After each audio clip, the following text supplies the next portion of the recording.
ਅੱਜ ਮੈਂ ਪਰਮੇਸ਼ਵਰ ਦੇ ਹੁਕਮ ਅਤੇ ਮੁਕਤੀ ਉਪਦੇਸ਼ ਸਿਰਲੇਖ ਹੇਠ ਤੁਹਾਡੇ ਨਾਲ ਪਰਮੇਸ਼ਵਰ ਦੇ ਵਚਨ ਦਾ ਅਧਿਐਨ ਕਰਨਾ ਚਾਹੁੰਦਾ ਹਾਂ। ਪਰਮੇਸ਼ਵਰ ਦੇ ਹੁਕਮ ਸਾਡੀ ਮੁਕਤੀ ਅਤੇ ਸਵਰਗ ਦੇ ਮਹਿਮਾ ਨਾਲ ਭਰੇ ਰਾਜ ਨਾਲ ਨੇੜਿਓਂ ਸੰਬੰਧਿਤ ਹਨ।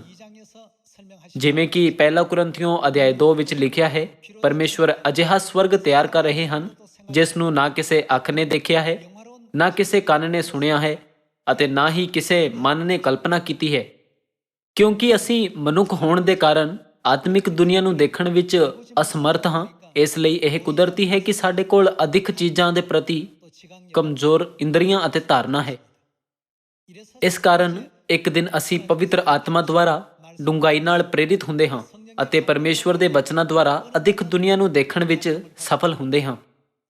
ਹਾਲਾਂਕਿ 2 ਜਾਂ 3 ਦਿਨਾਂ ਤੋਂ ਬਾਅਦ ਅਸੀਂ ਜਲਦੀ ਹੀ ਇਹ ਭੁੱਲ ਜਾਂਦੇ ਹਾਂ ਕਿ ਸਾਨੂੰ ਕਿਸ ਗੱਲ ਨੇ ਡੂੰਘਾਈ ਨਾਲ ਪ੍ਰੇਰਿਤ ਕੀਤਾ ਸੀ, ਕਿਉਂਕਿ ਅਸੀਂ ਇਸ ਦੁਨੀਆ ਦੀਆਂ ਚੀਜ਼ਾਂ ਵਿੱਚ ਵਿਚਲਿਤ ਹੋ ਜਾਂਦੇ ਹਾਂ। ਇਹ ਇੱਕ ਅਜਿਹੀ ਪ੍ਰਕਿਰਿਆ ਹੈ ਜੋ ਲਗਾਤਾਰ ਦੁਹਰਾਈ ਜਾਂਦੀ ਹੈ। ਸਾਰੇ ਲੋਕੋ ਇਸ ਧਰਤੀ ਦੀਆਂ ਵਸਤੂਆਂ ਅਸਲ ਵਿੱਚ ਅਸਥਾਈ ਹਨ। ਉਹ ਘਾਹ ਉੱਤੇ ਸਵੇਰ ਦੀ ਤਰੇਲ ਵਰਗੀ ਹੁੰਦੀ ਹੈ ਜੋ ਸਿਰਫ ਇੱਕ ਪਲ ਲਈ ਰਹਿੰਦੀ ਹੈ, ਪਰ ਸੂਰਜ ਚੜ੍ਹਨ ਵੇਲੇ ਜਲਦੀ ਹੀ ਅਲੋਪ ਹੋ ਜਾਂਦੀ ਹੈ। ਸਾਨੂੰ ਹਮੇਸ਼ਾ ਯਾਦ ਰੱਖਣਾ ਚਾਹੀਦਾ ਹੈ ਕਿ ਅਸੀਂ ਇਸ ਤਰ੍ਹਾਂ ਦਾ ਜੀਵਨ ਬਤੀਤ ਕਰ ਰਹੇ ਹਾਂ। ਫਿਰ ਕੀ ਸਾਨੂੰ ਇਸ ਅਸਥਾਈ ਅਤੇ ਪਲ ਭਰ ਦੇ ਜੀਵਨ ਲਈ ਜਿਉਣਾ ਚਾਹੀਦਾ ਹੈ ਜਾਂ ਸਦੀਪਕ ਕਾਲ ਲਈ ਜਿਉਣਾ ਚਾਹੀਦਾ ਹੈ? ਸਾਨੂੰ ਇਸ ਬਾਰੇ ਸੋਚਣਾ ਚਾਹੀਦਾ ਹੈ। ਜੇਕਰ ਤੁਸੀਂ ਪਰਮੇਸ਼ਵਰ ਨੂੰ ਸਿਰਫ ਇਸ ਲਈ ਲੱਭ ਰਹੇ ਹੋ ਕਿ ਇਸ ਦੁਨੀਆ ਵਿੱਚ ਰਹਿਣ ਦੇ ਦੌਰਾਨ ਸਾਡੇ ਸਾਹਮਣੇ ਆਉਣ ਵਾਲੀਆਂ ਮੁਸ਼ਕਲਾਂ ਹੱਲ ਹੋ ਜਾਣ, ਫਿਰ ਮੇਰਾ ਮੰਨਣਾ ਹੈ ਕਿ ਸਾਨੂੰ ਆਪਣੇ ਵਿਸ਼ਵਾਸ ਦੇ ਜੀਵਨ ਦੀ ਦਿਸ਼ਾ ਵਿੱਚ ਤਬਦੀਲੀ ਕਰਨ ਦੀ ਜ਼ਰੂਰਤ ਹੈ। ਬੇਸ਼ੱਕ ਜਦੋਂ ਅਸੀਂ ਕਿਸੇ ਮੁਸ਼ਕਲ ਦਾ ਸਾਹਮਣਾ ਕਰਦੇ ਹਾਂ, ਫਿਰ ਅਸੀਂ ਪਰਮੇਸ਼ਵਰ ਤੋਂ ਸਹਾਇਤਾ ਮੰਗ ਸਕਦੇ ਹਾਂ, ਪਰ ਸਾਡੇ ਵਿਸ਼ਵਾਸ ਦੇ ਜੀਵਨ ਦਾ ਸਿਰਫ ਇਹੀ ਉਦੇਸ਼ ਨਹੀਂ ਹੋਣਾ ਚਾਹੀਦਾ ਹੈ। ਸਾਡਾ ਉਦੇਸ਼ ਸਦੀਪਕ ਸਵਰਗ ਦਾ ਰਾਜ ਹੈ ਜਿਸ ਨੂੰ ਪਰਮੇਸ਼ਵਰ ਨੇ ਤਿਆਰ ਕੀਤਾ ਹੈ। ਪਰਮੇਸ਼ਵਰ ਨੇ ਸਾਡੀ ਮੂਲ ਸਥਿਤੀ ਨੂੰ ਬਹਾਲ ਕਰਨ ਦਾ ਵਾਅਦਾ ਕੀਤਾ ਹੈ, ਜੋ ਸਾਨੂੰ ਪਰਮੇਸ਼ਵਰ ਦੀ ਸੇਵਾ ਕਰਦੇ ਹੋਏ ਅਤੇ ਆਸ਼ੀਸ਼ਾਂ ਅਤੇ ਖੁਸ਼ੀ ਦਾ ਆਨੰਦ ਲੈਂਦੇ ਹੋਏ ਹਮੇਸ਼ਾ ਲਈ ਜਿਉਣ ਵਿੱਚ ਸਫਲ ਬਣਾਵੇਗਾ। ਸਾਡਾ ਸਦੀਪਕ ਜੀਵਨ ਹਰ ਦਿਨ ਖੁਸ਼ੀ ਅਤੇ ਆਸ਼ੀਸ਼ਾਂ ਨਾਲ ਭਰਿਆ ਰਹੇਗਾ ਅਤੇ ਉੱਥੇ ਇਸ ਧਰਤੀ ਦੀ ਤਰ੍ਹਾਂ ਕੋਈ ਥਕਾਵਟ, ਦੁੱਖ ਅਤੇ ਦਰਦ ਨਹੀਂ ਹੋਵੇਗਾ। ਪਰਮੇਸ਼ਵਰ ਨੇ ਸਾਨੂੰ ਅਜਿਹੀ ਕਿਰਪਾ ਦਾ ਸਮਾਂ ਦੇਣ ਦਾ ਵਾਅਦਾ ਕੀਤਾ ਹੈ। ਪਰਮੇਸ਼ਵਰ ਕਹਿੰਦੇ ਹਨ ਕਿ ਅਸੀਂ ਹਮੇਸ਼ਾ ਲਈ ਜਿਉਂਦੇ ਰਹਾਂਗੇ। ਕੁਝ ਲੋਕ ਪੁੱਛ ਸਕਦੇ ਹਨ, ਜੇਕਰ ਅਸੀਂ ਹਰੇਕ ਦਿਨ ਇੱਕ ਹੀ ਕੰਮ ਕਰਦੇ ਹੋਏ ਹਮੇਸ਼ਾ ਲਈ ਜੀਵਨ ਬਿਤਾਈਏ, ਫਿਰ ਕੀ ਇਹ ਬੋਰ ਨਹੀਂ ਹੋਵੇਗਾ? ਇਹ ਕਦੇ ਬੋਰ ਨਹੀਂ ਹੋਵੇਗਾ। ਪਰਮੇਸ਼ਵਰ ਕਹਿੰਦੇ ਹਨ ਕਿ ਉਹ ਹਰ ਦਿਨ ਨਵੀਆਂ ਚੀਜ਼ਾਂ ਬਣਾਉਣਗੇ। ਹੁਣ ਅਸੀਂ ਸਮੇਂ ਅਤੇ ਸਥਾਨ ਵਿੱਚ ਸੀਮਿਤ ਹਾਂ, ਪਰ ਪਰਮੇਸ਼ਵਰ ਸਾਡੇ ਲਈ ਜੋ ਦੁਨੀਆ ਤਿਆਰ ਕਰ ਰਹੇ ਹਨ ਉਹ ਸੀਮਾਬੱਧ ਜਾਂ ਸੀਮਿਤ ਨਹੀਂ ਹੈ। ਇਹ ਸਾਡੀ ਕਲਪਨਾ ਤੋਂ ਪਰੇ ਹੈ। ਇਹ ਸੱਚਮੁੱਚ ਸ਼ਾਨਦਾਰ ਹੈ। ਕੀ ਤੁਸੀਂ ਜਾਣਦੇ ਹੋ ਕਿ ਸਵਰਗ ਵਿੱਚ ਅਸੀਂ ਕਿਹੜੀ ਅਭਿਵਿਅਕਤੀ ਸਭ ਤੋਂ ਜ਼ਿਆਦਾ ਕਹਾਂਗੇ? ਉਹ ਇਹ ਅਭਿਵਿਅਕਤੀ ਹੋਵੇਗੀ, ਵਾਹ ਵਾਹ। ਇਹ ਅਸਲ ਵਿੱਚ ਵਾਹ ਹੋਵੇਗਾ। ਜਦੋਂ ਵੀ ਅਸੀਂ ਪਰਮੇਸ਼ਵਰ ਨਾਲ ਯਾਤਰਾ ਕਰਦੇ ਹੋਏ ਕਿਸੇ ਦੂਸਰੇ ਗ੍ਰਹਿ ਉੱਤੇ ਜਾਵਾਂਗੇ, ਫਿਰ ਅਸੀਂ ਕਹਾਂਗੇ, ਵਾਹ। ਸਾਰੇ ਲੋਕੋ, ਮੈਨੂੰ ਨਹੀਂ ਲੱਗਦਾ ਕਿ ਧਰਤੀ ਉੱਤੇ ਕੋਈ ਅਜਿਹੀ ਜਗ੍ਹਾ ਹੈ ਜਿੱਥੇ ਅਸੀਂ ਲਗਾਤਾਰ ਕਹਿੰਦੇ ਹਾਂ, ਵਾਹ। ਮੈਂ ਸੁਣਿਆ ਹੈ ਕਿ ਦੁਨੀਆ ਵਿੱਚ ਬਹੁਤ ਸਾਰੇ ਲੋਕ ਅਮਰੀਕਾ ਵਿੱਚ ਗ੍ਰੈਂਡ ਕੈਨੀਅਨ ਜਾਂਦੇ ਹਨ, ਪਰ ਜੇਜੂ ਟਾਪੂ ਵਰਗੀ ਇਸ ਧਰਤੀ ਉੱਤੇ ਦੀ ਜਗ੍ਹਾ ਕਈ ਵਾਰ ਮਿਲਣ ਤੋਂ ਬਾਅਦ ਓਨਾ ਮਜ਼ੇਦਾਰ ਨਹੀਂ ਲੱਗਦੀ ਜਿੰਨੀ ਪਹਿਲੀ ਵਾਰ ਦੌਰਾ ਕਰਨ ਤੇ ਲੱਗਦੀ ਹੈ। ਕਲਪਨਾ ਕਰੋ ਕਿ ਤੁਸੀਂ 10 ਵਾਰ ਜੇਜੂ ਟਾਪੂ ਦਾ ਦੌਰਾ ਕੀਤਾ, ਫਿਰ ਤੁਸੀਂ ਉੱਥੇ ਦੁਬਾਰਾ ਜਾਣ ਲਈ ਉਤਸ਼ਾਹਿਤ ਮਹਿਸੂਸ ਨਹੀਂ ਕਰੋਗੇ। ਇਸ ਧਰਤੀ ਉੱਤੇ ਸਭ ਕੁਝ ਅਜਿਹਾ ਹੀ ਹੈ। ਅਕਸਰ ਬਹੁਤ ਸਾਰੇ ਲੋਕ ਕਹਿੰਦੇ ਹਨ, ਅਮਰੀਕਾ ਵਿੱਚ ਡਿਜ਼ਨੀਲੈਂਡ ਮਹਾਨ ਹੈ ਜਾਂ ਦ ਗ੍ਰੈਂਡ ਕੈਨੀਅਨ ਸ਼ਾਨਦਾਰ ਹੈ। ਇਸ ਧਰਤੀ ਦੀਆਂ ਚੀਜ਼ਾਂ ਇੱਕ ਪਲ ਲਈ ਹੀ ਚੰਗੀਆਂ ਲੱਗ ਸਕਦੀਆਂ ਹਨ, ਪਰ ਸਵਰਗ ਦਾ ਰਾਜ ਇੱਕ ਅਜਿਹੀ ਦੁਨੀਆ ਹੈ ਜੋ ਸਾਡੀ ਕਲਪਨਾ ਤੋਂ ਪਰੇ ਹੈ। ਪਰਮੇਸ਼ਵਰ ਕਹਿੰਦੇ ਹਨ ਕਿ ਕਿਸੇ ਅੱਖ ਨੇ ਨਹੀਂ ਦੇਖਿਆ, ਕਿਸੇ ਕੰਨ ਨੇ ਨਹੀਂ ਸੁਣਿਆ ਅਤੇ ਕਿਸੇ ਨੇ ਵੀ ਕਲਪਨਾ ਨਹੀਂ ਕੀਤੀ ਕਿ ਸਵਰਗ ਦਾ ਰਾਜ ਕਿਸ ਤਰ੍ਹਾਂ ਦਾ ਹੈ। ਸਾਨੂੰ ਅਜਿਹੀ ਸ਼ਾਨਦਾਰ ਜਗ੍ਹਾ ਉੱਤੇ ਲੈ ਜਾਣ ਲਈ ਪਰਮੇਸ਼ਵਰ ਨੇ ਸਾਨੂੰ ਆਪਣੇ ਹੁਕਮ ਦਿੱਤੇ ਹਨ। ਸਵਰਗ ਦੇ ਰਾਜ ਵਿੱਚ ਵਾਪਸ ਜਾਣ ਲਈ ਜਿਨ੍ਹਾਂ ਦਾ ਸਾਨੂੰ ਇਸ ਧਰਤੀ ਉੱਤੇ ਰਹਿੰਦੇ ਹੋਏ ਪਾਲਣ ਕਰਨਾ ਚਾਹੀਦਾ ਹੈ, ਉਹ ਪਰਮੇਸ਼ਵਰ ਦੇ ਹੁਕਮ ਹਨ। ਆਓ ਅਸੀਂ ਗਲਾਤੀਆਂ ਅਧਿਆਇ 1 ਦੇ ਦੁਆਰਾ ਪੁਸ਼ਟੀ ਕਰੀਏ ਕਿ ਪਰਮੇਸ਼ਵਰ ਦੇ ਹੁਕਮਾਂ ਦੀ ਪਾਲਣਾ ਕਰਨ ਨਾਲ ਅਸੀਂ ਮੁਕਤੀ ਪ੍ਰਾਪਤ ਕਰ ਸਕਦੇ ਹਾਂ ਅਤੇ ਸਵਰਗ ਦੇ ਸਦੀਪਕ ਰਾਜ ਵਿੱਚ ਪ੍ਰਵੇਸ਼ ਕਰ ਸਕਦੇ ਹਾਂ। ਆਓ ਅਸੀਂ ਗਲਾਤੀਆਂ ਅਧਿਆਇ 1 ਵਚਨ 6 ਉੱਤੇ ਜਾਈਏ। ਮੈਂ ਅਚਰਜ ਹੁੰਦਾ ਹਾਂ ਜੇ ਤੁਸੀਂ ਉਸ ਤੋਂ ਜਿਨੇ ਮਸੀਹ ਦੀ ਕਿਰਪਾ ਵਿੱਚ ਤੁਹਾਨੂੰ ਸੱਦਿਆ ਇੰਨੀ ਛੇਤੀ ਹੋਰ ਕਿਸੇ ਖੁਸ਼ਖਬਰੀ ਦੀ ਵੱਲ ਝੁਕਦੇ ਜਾਂਦੇ ਹੋ। ਉਹਨਾਂ ਨੂੰ ਪਰਮੇਸ਼ਵਰ ਦੀ ਕਿਰਪਾ ਨਾਲ ਸੱਦਿਆ ਗਿਆ ਹੈ, ਹਾਲਾਂਕਿ ਉਹ ਇੰਨੀ ਜਲਦੀ ਪਰਮੇਸ਼ਵਰ ਨੂੰ ਛੱਡ ਕੇ ਹੋਰ ਕਿਸੇ ਤਰ੍ਹਾਂ ਦੀ ਖੁਸ਼ਖਬਰੀ ਵੱਲ ਝੁਕਦੇ ਹਨ। ਇਹ ਹੈਰਾਨੀਜਨਕ ਗੱਲ ਹੈ। ਅਸੀਂ ਕਿਸੇ ਹੋਰ ਖੁਸ਼ਖਬਰੀ ਨੂੰ ਸਿੱਖਣ ਅਤੇ ਉਸ ਦੀ ਪਾਲਣਾ ਕਰਨ ਦੇ ਦੁਆਰਾ ਸਵਰਗ ਦੇ ਸਦੀਪਕ ਰਾਜ ਵਿੱਚ ਨਹੀਂ ਜਾ ਸਕਦੇ। ਇਸ ਕਾਰਨ ਬਾਈਬਲ ਵਿੱਚ ਲਿਖਿਆ ਹੈ, ਮੈਂ ਅਚਰਜ ਹੁੰਦਾ ਹਾਂ ਕਿ ਤੁਸੀਂ ਕਿਸੇ ਹੋਰ ਖੁਸ਼ਖਬਰੀ ਵੱਲ ਝੁਕਦੇ ਹੋ। ਆਓ ਅਸੀਂ ਵਚਨ 7 ਨਾਲ ਜਾਰੀ ਰੱਖੀਏ। ਪਰ ਉਹ ਤਾਂ ਦੂਜੀ ਖੁਸ਼ਖਬਰੀ ਨਹੀਂ, ਪਰੰਤੂ ਕਈ ਕੁ ਹਨ ਜਿਹੜੇ ਤੁਹਾਨੂੰ ਘਬਰਾਉਂਦੇ ਹਨ। ਇਸ ਦਾ ਮਤਲਬ ਹੈ ਕਿ ਲੋਕ ਸਾਨੂੰ ਘਬਰਾਉਣ ਅਤੇ ਸਾਡੀ ਮੁਕਤੀ ਲਈ ਕੁਝ ਬਿਨਾਂ ਮਤਲਬ ਦੇ ਬਣਾਉਣ ਦੀ ਕੋਸ਼ਿਸ਼ ਕਰ ਰਹੇ ਹਨ, ਜੋ ਸਾਡੇ ਮਨਾਂ ਉੱਤੇ ਕਬਜ਼ਾ ਕਰ ਲੈਂਦਾ ਹੈ ਅਤੇ ਮਸੀਹ ਦੀ ਖੁਸ਼ਖਬਰੀ ਨੂੰ ਵਿਗਾੜਨਾ ਚਾਹੁੰਦੇ ਹਨ। ਜੋ ਖੁਸ਼ਖਬਰੀ ਪਰਮੇਸ਼ਵਰ ਨੇ ਸਾਨੂੰ ਸੁਣਾਈ, ਉਹ ਸਵਰਗ ਦੀ ਖੁਸ਼ਖਬਰੀ, ਮੁਕਤੀ ਦੀ ਖੁਸ਼ਖਬਰੀ ਅਤੇ ਪਾਪਾਂ ਦੀ ਮਾਫੀ ਦੀ ਖੁਸ਼ਖਬਰੀ ਹੈ, ਜੋ ਸਾਨੂੰ ਆਨੰਦਿਤ ਕਰਦੇ ਹਨ। ਇਹ ਸੱਚਮੁੱਚ ਚੰਗੀ ਖਬਰ ਹੈ, ਇਹੀ ਖੁਸ਼ਖਬਰੀ ਹੈ। ਹਾਲਾਂਕਿ ਇਹ ਇੱਥੇ ਕਹਿੰਦਾ ਹੈ, ਪਰ ਗੱਲ ਇਹ ਹੈ ਕਿ ਕਿੰਨੇ ਅਜਿਹੇ ਹਨ ਜਿਹੜੇ ਤੁਹਾਨੂੰ ਘਬਰਾਉਂਦੇ ਅਤੇ ਮਸੀਹ ਦੀ ਖੁਸ਼ਖਬਰੀ ਨੂੰ ਵਿਗਾੜਨਾ ਚਾਹੁੰਦੇ ਹਨ। ਆਓ ਅਸੀਂ ਵਚਨ 8 ਨਾਲ ਜਾਰੀ ਰੱਖੀਏ। ਪਰ ਜੇਕਰ ਅਸੀਂ ਵੀ ਜਾਂ ਸਵਰਗ ਤੋਂ ਕੋਈ ਦੂਤ, ਭਾਵੇਂ ਸਵਰਗ ਤੋਂ ਸ਼ਾਨਦਾਰ ਪ੍ਰਕਾਸ਼ ਵਾਲਾ ਇੱਕ ਦੂਤ ਸਾਨੂੰ ਉਹ ਸੁਣਾਏ, ਉਸ ਖੁਸ਼ਖਬਰੀ ਤੋਂ ਬਿਨਾਂ ਜਿਹੜੀ ਅਸਾਂ ਤੁਹਾਨੂੰ ਸੁਣਾਈ ਸੀ, ਕੋਈ ਹੋਰ ਖੁਸ਼ਖਬਰੀ ਤੁਹਾਨੂੰ ਸੁਣਾਵੇ, ਤਾਂ ਉਹ ਸ਼ਰਾਪਤ ਹੋਵੇ। ਸਾਰੇ ਲੋਕੋ, ਸ਼ਰਾਪ ਕਿੱਥੇ ਵਾਪਰਦਾ ਹੈ? ਕਿ ਉਹ ਨਰਕ ਵਿੱਚ ਨਹੀਂ ਹੁੰਦਾ? ਬਾਈਬਲ ਕਹਿੰਦੀ ਹੈ, ਜੇਕਰ ਕੋਈ ਪਰਮੇਸ਼ਵਰ ਦੇ ਹੁਕਮਾਂ ਨੂੰ ਛੱਡ ਦੂਸਰੀ ਖੁਸ਼ਖਬਰੀ ਦਾ ਪਾਲਨ ਕਰੇ, ਫਿਰ ਯਕੀਨਨ ਉਹਨਾਂ ਨੂੰ ਸ਼ਰਾਪਤ ਕੀਤਾ ਜਾਏਗਾ। ਕੀ ਤੁਹਾਨੂੰ ਲੱਗਦਾ ਹੈ ਕਿ ਪਰਮੇਸ਼ਵਰ ਸਾਨੂੰ ਡਰਾਉਣ ਅਤੇ ਧਮਕਾਉਣ ਲਈ ਅਜਿਹਾ ਕਹਿੰਦੇ ਹਨ? ਨਹੀਂ, ਕਿਉਂਕਿ ਇਹ ਸੱਚਾਈ ਹੈ। ਇਸ ਲਈ ਪਰਮੇਸ਼ਵਰ ਨੇ ਉਹਨਾਂ ਨਬੀਆਂ ਨੂੰ ਜੋ ਪਵਿੱਤਰ ਆਤਮਾ ਦੁਆਰਾ ਪ੍ਰੇਰਿਤ ਹੋਏ ਸੀ, ਇਸ ਨੂੰ ਬਾਈਬਲ ਵਿੱਚ ਦਰਜ ਕਰਨ ਦਿੱਤਾ ਹੈ ਨਾ। ਪਰਮੇਸ਼ਵਰ ਨੇ ਸਾਨੂੰ ਉਹ ਰਾਹ ਦਿਖਾਇਆ ਜਿਸ ਉੱਤੇ ਸਾਨੂੰ ਕਦੇ ਨਹੀਂ ਚੱਲਣਾ ਚਾਹੀਦਾ ਹੈ। ਆਤਮਿਕ ਦੁਨੀਆ ਦੀਆਂ ਸਾਰੀਆਂ ਚੀਜ਼ਾਂ ਸਾਡੀਆਂ ਨੰਗੀਆਂ ਅੱਖਾਂ ਨਾਲ ਦਿਖਾਈ ਨਹੀਂ ਦਿੰਦੀਆਂ, ਕਿਉਂਕਿ ਅਸੀਂ ਸਰੀਰ ਵਿੱਚ ਹਾਂ। ਕਿਉਂਕਿ ਉਹ ਦਿਖਾਈ ਨਹੀਂ ਦਿੰਦੀਆਂ, ਫਿਰ ਪਰਮੇਸ਼ਵਰ ਸਾਨੂੰ ਹਰ ਦਿਨ ਬਾਈਬਲ ਦਾ ਅਧਿਐਨ ਕਰਨ ਅਤੇ ਹਰ ਦਿਨ ਬਾਈਬਲ ਦੀਆਂ ਸਿੱਖਿਆਵਾਂ ਅਨੁਸਾਰ ਜਿਉਣ ਲਈ ਕਹਿੰਦੇ ਹਨ। ਜਦੋਂ ਇਹ ਪਲ ਭਰ ਦਾ ਜੀਵਨ ਖਤਮ ਹੋਵੇਗਾ ਅਤੇ ਸਦੀਪਕ ਕਾਲ ਦਾ ਸਮਾਂ ਸ਼ੁਰੂ ਹੋਵੇਗਾ, ਫਿਰ ਅਸੀਂ ਮਹਿਸੂਸ ਕਰਾਂਗੇ ਕਿ ਪਰਮੇਸ਼ਵਰ ਨੇ ਸਾਨੂੰ ਇਹ ਹੁਕਮ ਕਿਉਂ ਦਿੱਤੇ ਹਨ ਅਤੇ ਕਿਉਂ ਸਾਨੂੰ ਇਸ ਰਾਹ ਉੱਤੇ ਲੈ ਜਾਂਦੇ ਹਨ। ਉਹ ਦਿਨ ਜ਼ਰੂਰ ਆਏਗਾ। ਇਸ ਕਾਰਨ ਪਰਮੇਸ਼ਵਰ ਕਹਿੰਦੇ ਹਨ, ਕੋਈ ਦੂਸਰੀ ਖੁਸ਼ਖਬਰੀ ਨਹੀਂ ਹੈ। ਇਸ ਤੱਥ ਦਾ ਮਤਲਬ ਇਹ ਹੈ ਕਿ ਪਰਮੇਸ਼ਵਰ ਨੇ ਕੋਈ ਦੂਸਰਾ ਤਰੀਕਾ ਸਥਾਪਿਤ ਨਹੀਂ ਕੀਤਾ ਹੈ ਜਿਸ ਦਾ ਅਸੀਂ ਸਵਰਗ ਜਾਣ ਲਈ ਪਾਲਨ ਕਰ ਸਕਦੇ ਹਾਂ, ਹੈ ਨਾ। ਹਾਲਾਂਕਿ ਉੱਥੇ ਪਹੁੰਚਣ ਲਈ ਲੋਕ ਆਪਣੇ ਆਪਣੇ ਤਰੀਕੇ ਬਣਾਉਣ ਦੀ ਕੋਸ਼ਿਸ਼ ਕਰਦੇ ਹਨ। ਭਾਵੇਂ ਇਹ ਲੋਕ ਪਰਮੇਸ਼ਵਰ ਨਹੀਂ ਹਨ, ਫਿਰ ਵੀ ਉਹ ਪਰਮੇਸ਼ਵਰ ਹੋਣ ਦਾ ਦਾਅਵਾ ਕਰਦੇ ਹਨ। ਮੈਂ ਉਹ ਹਾਂ। ਉਹ ਇੰਨੀ ਵਿਅਰਥ ਗੱਲ ਕਰਦੇ ਹਨ। ਸਾਨੂੰ ਕਦੇ ਵੀ ਇਹਨਾਂ ਲੋਕਾਂ ਪ੍ਰਤੀ ਪ੍ਰੇਰਿਤ ਨਹੀਂ ਹੋਣਾ ਚਾਹੀਦਾ ਅਤੇ ਨਾ ਹੀ ਇਹਨਾਂ ਲੋਕਾਂ ਦੀਆਂ ਗੱਲਾਂ ਨਾਲ ਲੁਭਾਏ ਜਾਣਾ ਚਾਹੀਦਾ ਹੈ। ਆਓ ਅਸੀਂ ਵਚਨ 9 ਨਾਲ ਜਾਰੀ ਰੱਖੀਏ। ਜੇਕਰ ਅਸਾਂ ਅੱਗੇ ਕਿਹਾ ਹੈ, ਤਿੱਕਰ ਮੈਂ ਹੁਣ ਫੇਰ ਵੀ ਆਖਦਾ ਹਾਂ, ਭਈ ਜੇ ਕੋਈ ਉਸ ਖੁਸ਼ਖਬਰੀ ਤੋਂ ਬਿਨਾਂ ਜਿਹੜੀ ਤੁਸਾਂ ਕਬੂਲ ਕੀਤੀ ਤੁਹਾਨੂੰ ਕੋਈ ਹੋਰ ਖੁਸ਼ਖਬਰੀ ਸੁਣਾਵੇ, ਤਾਂ ਉਹ ਸ਼ਰਾਪਤ ਹੋਵੇ। ਕਿ ਮੈਂ ਹੁਣ ਮਨੁੱਖਾਂ ਨੂੰ ਮਨਾਉਂਦਾ ਹਾਂ ਜਾਂ ਪਰਮੇਸ਼ਵਰ ਨੂੰ, ਅਥਵਾ ਕਿ ਮੈਂ ਮਨੁੱਖਾਂ ਨੂੰ ਰਿਝਾਣਾ ਚਾਹੁੰਦਾ ਹਾਂ? ਜੇ ਮੈਂ ਅਜੇ ਤੋੜੀ ਮਨੁੱਖਾਂ ਨੂੰ ਰਜਾਉਂਦਾ ਰਹਿੰਦਾ ਤਾਂ ਮੈਂ ਮਸੀਹ ਦਾ ਦਾਸ ਨਾ ਹੁੰਦਾ।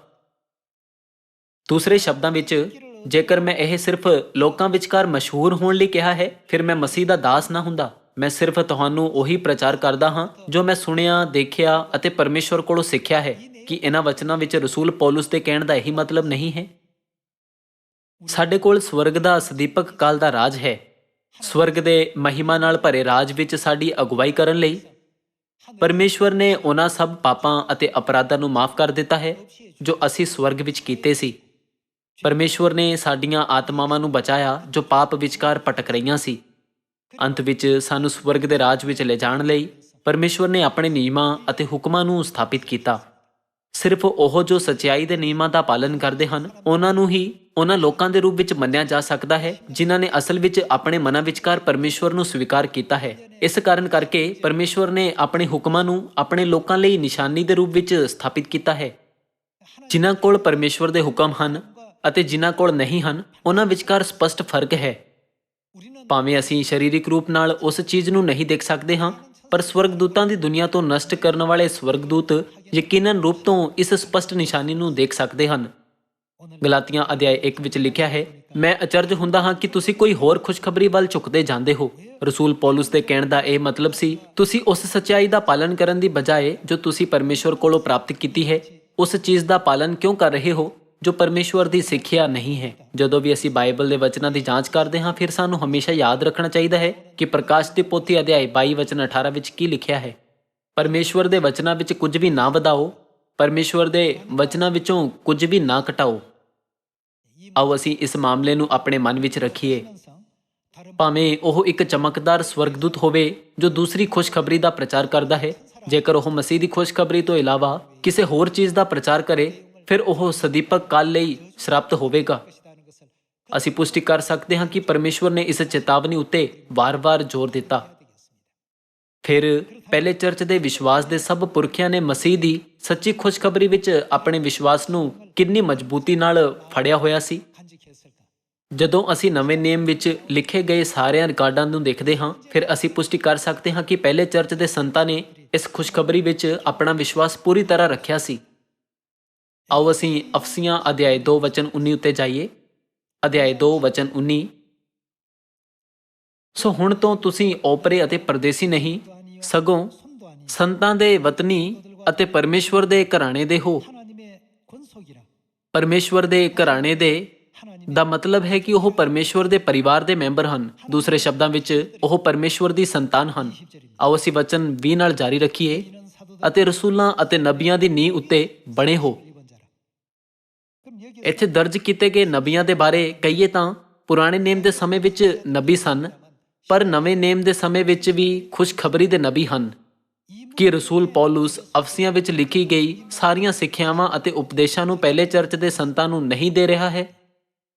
ਅਤੇ ਰਸੂਲਾਂ ਅਤੇ ਨਬੀਆਂ ਦੀ ਨੀਂਹ ਉੱਤੇ ਬਣੇ ਹੋਏ ਹੋ, ਜਿਹਦੇ ਖੂੰਜੇ ਦਾ ਪੱਥਰ ਆਪ ਮਸੀਹ ਯੀਸ਼ੂ ਹੈ, ਜਿਹਦੇ ਵਿੱਚ ਸਾਰੀ ਇਮਾਰਤ ਇੱਕ ਸੰਗ ਜੁੜ ਕੇ ਪ੍ਰਭੂ ਵਿੱਚ ਪਵਿੱਤਰ ਹੈਕਲ ਬਣਦੀ ਜਾਂਦੀ ਹੈ, ਜਿਸ ਵਿੱਚ ਤੁਸੀਂ ਵੀ ਆਤਮਾ ਵਿੱਚ ਪਰਮੇਸ਼ਵਰ ਦਾ ਭਵਨ ਹੋਣ ਲਈ ਇੱਕ ਸੰਗ ਬਣਾਏ ਜਾਂਦੇ ਹੋ।